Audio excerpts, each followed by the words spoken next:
होलिका दहन पर गोबर के बल्ले जलाने की परंपरा है। होलिका दहन की कहानी भक्त प्रहलाद और असुर राजा हिरण्यकश्यप से जुड़ी है। इस कहानी के मुताबिक हिरण्यकश्यप ने अपने बेटे प्रहलाद को मारने के लिए अपनी बहन होलिका की मदद ली थी, लेकिन भगवान विष्णु की कृपा से होलिका जलकर भस्म हो गई और प्रहलाद बच गया। इसी घटना को याद करते हुए हर साल होलिका दहन किया जाता है। होलिका दहन की कहानी। असुर राजा हिरण्यकश्यप ने अपने राज्य में सभी को यह आदेश दिया था कि कोई भी ईश्वर की पूजा नहीं करेगा। हिरण्यकश्यप के बेटे प्रहलाद भगवान विष्णु के परम भक्त थे। हिरण्यकश्यप ने प्रहलाद को कई बार कष्ट देना चाहा, लेकिन भगवान विष्णु ने हर बार प्रहलाद का साथ दिया। हिरण्यकश्यप ने अपनी बहन होलिका से मदद मांगी। होलिका को भगवान शंकर से ऐसी चादर मिली थी जिसे ओढ़ने पर अग्नि उसे जला नहीं सकती थी। होलिका ने प्रहलाद को अपनी गोद में लेकर चिता पर बैठ गई।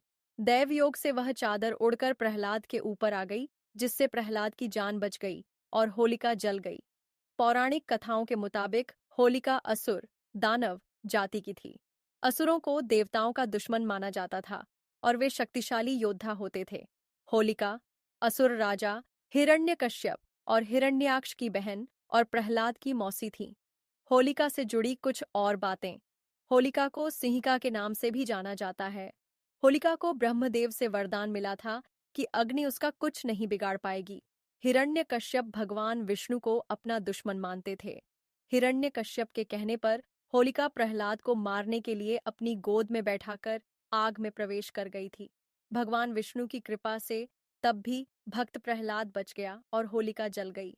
तभी से बुराई पर अच्छाई की जीत के रूप में होलिका दहन होने लगा और ये त्योहार मनाया जाने लगा। होलिका दहन का पर्व बुराई पर अच्छाई की विजय का प्रतीक माना जाता है। विष्णु पुराण के अनुसार होलिका को ब्रह्मा जी से वरदान प्राप्त था। इस वरदान के स्वरूप में उसे एक ऐसा वस्त्र प्राप्त था जो कभी आग से जला नहीं सकता था। होलिका ने ब्रह्मा जी के प्रसन्न करने के लिए कड़ी तपस्या की थी, जिसके बाद ब्रह्मा जी ने उसकी तपस्या से प्रसन्न होकर यह वरदान दिया था। ये वीडियो एक्सी लागी टू लाइक और